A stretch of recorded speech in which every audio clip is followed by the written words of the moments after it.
Born Again, Nacer de Nuevo, es un drama de reencarnación sobre un detective, el amante del detective y un asesino en serie que amaba al amante del detective.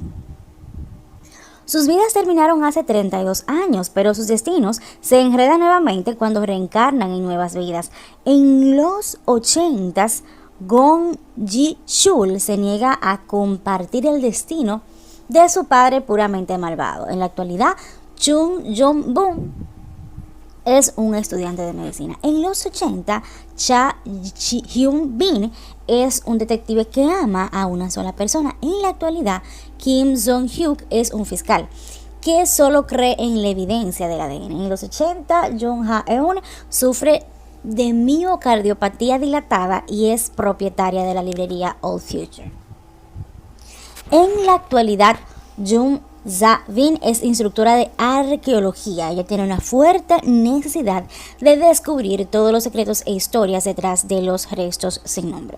La historia empezó muy bien, de hecho me llamó mucho la atención y yo vi como 7 capítulos el primer día porque aparte de que eran cortos, eran 20 minutos, la historia estuvo bien llevada, como este muchacho se enfrenta a su padre que sabe que es un asesino, como esta muchacha tiene que ir al hospital varias ocasiones por las recaídas de salud que tiene y cómo el detective también intenta cuidarla a ella de esta persona que él entiende que es un asesino.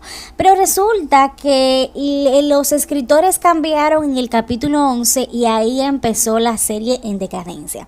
Y esto es así porque cuando tú tienes guionistas y directores por lo menos conscientes de cómo las personas van a recibir la historia, en una secuencia que sea más bien llevadera, que tú entiendes todo lo que está pasando y lo que se mueve en el entorno, tú te identificas con la serie. Pero una vez que comienzan a darle de atrás para adelante, de adelante para atrás, sin una explicación congruente, que una persona que muere 3 veces, que las personas que están implicadas en los casos de los años 80, de qué forma manejaron esos casos, que lo hicieron mal, que 30 años después son las mismas personas que siguen guardando esto, de qué forma con los restos de las personas hasta manipulan lo que son los hallazgos de estos difuntos para ponerlos a su disposición y cambiar la historia y así beneficiarse de todo esto. Y no me gustó mucho el papel que le dieron al detective, en este caso de Cha Hyun-bin, porque lo ponen como posesivo o sobreprotector de su novia en los años 80 y en la actualidad lo ponen como el fiscal que es de mal genio y que maltrata a esta muchacha que en la actualidad es Jung Sa-bin, y ella aún así, con todos los desaires que él tiene, ella se enamora de él. Es algo que yo no entiendo de la cultura asiática, de cómo las personas se enamoran aunque el otro te maltrate y te surge ese sentimiento de empatía por una persona que te habla mal y que de igual manera te desprecia. Nunca he entendido esto, pero también se ve en la serie. Para mí eso fue algo desagradable. Las actuaciones son muy buenas, a excepción de Jung Sa-bin o en los 80 Han Huk-eun. Las escenas motivantes que querían poner con ella no llamaron la atención. O sea, 32 capítulos y yo nunca me identifiqué con ella, la vi como falsa, pero la actuación de los varones es impecable, especialmente la de Gong Ji-chul, que tiene que representar varias personas en la serie y lo hace de una forma magistral. Entonces, la serie no es mala, o sea, hay que recalcar que intentaron hacer algo diferente y eso está muy bien en el sentido de no repetir la misma historia de siempre de la Cenicienta que conoce al joven rico. Pero también yo debo ser en este sentido honesta, y es que cuando pasan los capítulos van enredando más la situación, y por eso yo digo que es una serie bastante confusa. Ni siquiera en el último capítulo llegan ellos a aclarar muchas cosas que son importantes para las series y que uno se quedó en el aire.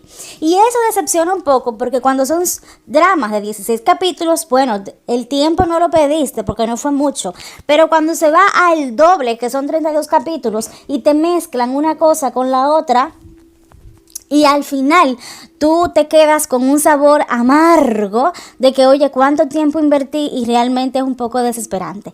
Hay una actuación que me fascinó bastante, que es la de la asesina en serie en el presente. O sea, es la novia del inspector, en este caso en el presente del fiscal, más bien en el presente, que actuó bastante bien. Entonces, que es Lee So-hyuk. En este caso hay que decir que se destacó la novia de él, porque realmente hizo un papel extraordinario. Yo estuve buscando otras series donde ella participó, solo está Rugal. Entonces, por lo que yo me di cuenta que no tiene mucha participación, pero es una muchacha bastante hermosa, y asimismo se siente como que ella realmente es una asesina, por lo cual yo en lo personal tengo que decir que se destacó bastante. Asimismo, tomar en cuenta acerca de cómo ellos intentan decir que el que tú seas hijo de un asesino no siempre es asesino, y es algo que uno también debe, que es algo real. O sea, el que tu familia sea de una forma, tú no eres así, y cómo intentan justificar también algunos asesinatos dentro de la serie. A mí no me gusta tampoco cuando intentan justificar lo malo que hace una persona, porque tiene que pagar por eso, y tú no tienes que romantizar lo mal hecho, y menos un asesinato. Aparte de que yo no creo en la reencarnación, pienso que es injusto que una persona regrese a este mundo. Por eso el cristianismo es la mejor opción, porque usted muere, resucita con Cristo y sale de este valle de lágrimas, porque en este mundo bastante que se sufre. Por lo que hay que tomar en cuenta que ellos también están bastante influenciados por su cultura en el Oriente, y esto es un caso más. Yo he visto varias series en las cuales ellos quieren justificar la reencarnación, pero no tiene sentido de ser, de que también en los últimos capítulos vienen los recuerdos de la vida pasada que vienen en la vida presente. Tú no sabes en muchos de los capítulos o en muchas de las escenas si te está hablando la persona del pasado o si te está hablando la persona del presente, o qué es lo que buscan en un solo cuerpo, meter dos almas. Tampoco tiene sentido. Simplemente le estoy haciendo la salvedad de esta trama porque es bastante compleja. Hay algunos que les gustó simplemente porque se identificaron con una persona o con la otra, y yo también lo que estoy viendo es que no lograron su cometido de querer algo extraordinario y que las personas pudieran identificarse con ellas. Así que de un 10 yo le daría un 5.